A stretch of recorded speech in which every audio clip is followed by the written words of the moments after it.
reality, then whatever you say about it that's consistent with that would be truth.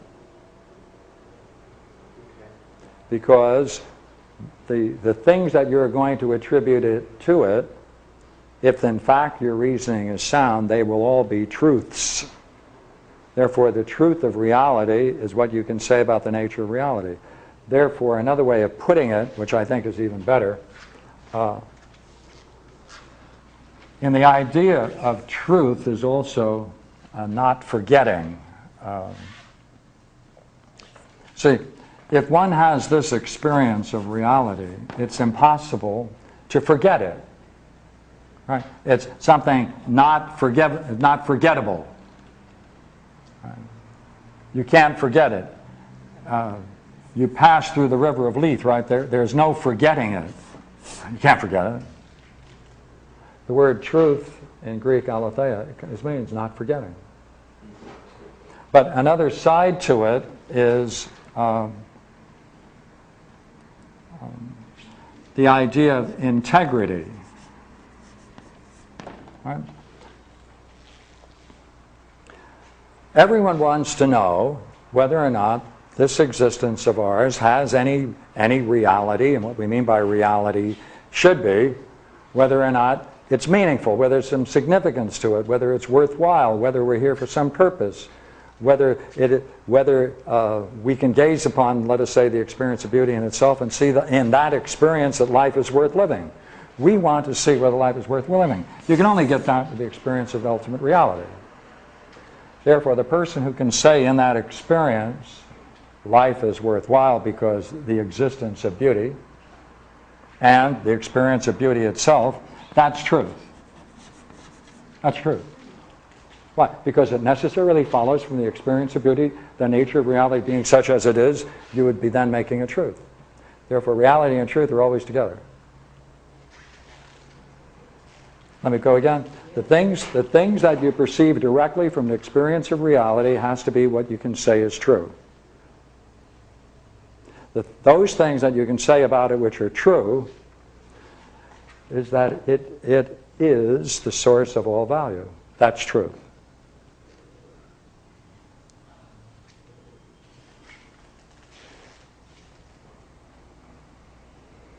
Now, did I cover what you're saying? Yeah, 1, 2, 3. Yeah, okay, I think so. Yeah. Yeah. Sir? If we were to take 10 other philosophers and have them give this particular analysis of the symposium, how close would you say it would be to what you provided tonight? I must tell you that I don't read other philosophers except at work. That was a joke. Let me answer you more fully. I have not read anyone in Western philosophy, any major thinker who deals with this. Heidegger, who's now going, Hegel and Heidegger, they're going back to this idea of being, but they don't understand it this way. So you're absolutely correct. My comments, I hope, can be found and can be traced to everything in the text itself. Now, the modern rendering of being does not have any of this. And in that sense, you're quite right. That is to say, they wouldn't agree with it because they don't think that's what being is. The basic difference between European philosophy and classic philosophy hangs on this one word, being.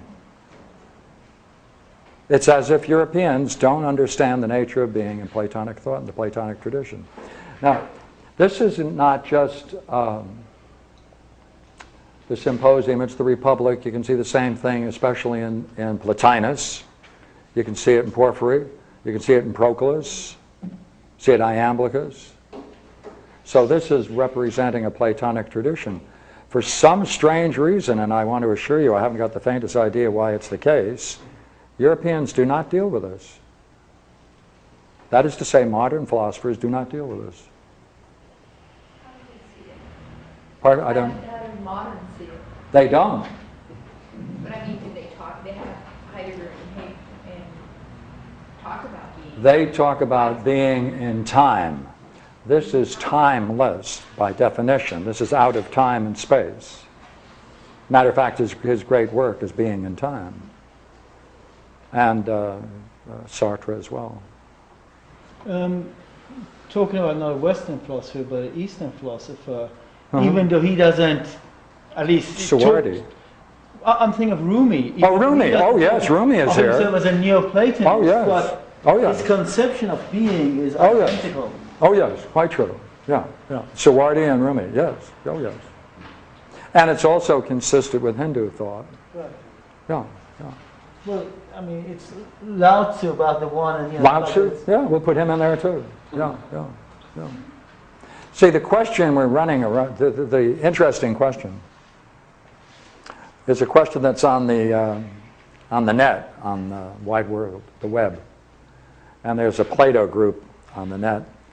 And the one question, the major basic question, which always comes sooner or later, is in what class do you place this thinker called Socrates and Plato? What other members are in his class? Because, you see, the kind of philosopher that talks this way is not a modern European philosopher. It's as if the word itself has changed remarkably. This, I think, as you were mentioning, is quite right. Lao Tzu, Buddhism, the Upanishads. In other words, this is a vision of Plato that belongs in a religious tradition of which they are members. And that's the kinds of people who should be compared against, and not with Heidegger and Schopenhauer and Leibniz, and etc. But I'm willing to entertain any notion of it, though. Now, I have a different. Yeah. If you go, if you flip the charts, Yes. where we have here two. No, I think it's backwards.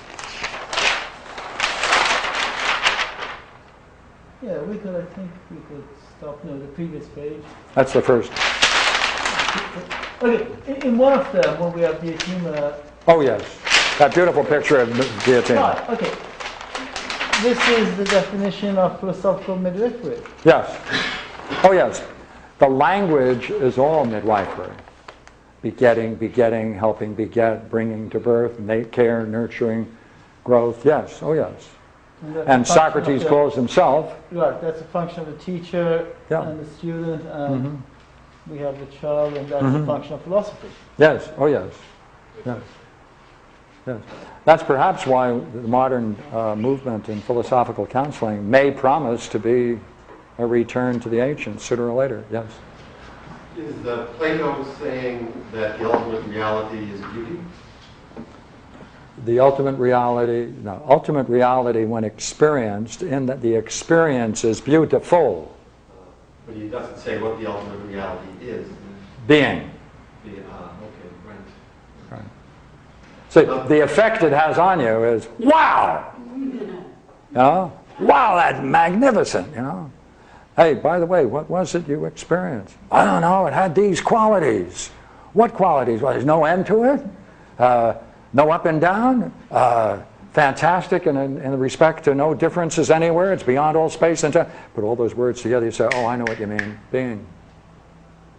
So that's a conclusion from what can be asserted about the nature of the experience. Another question.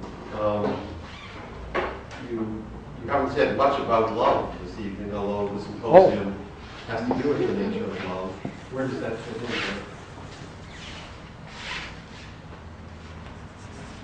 in? If anyone sees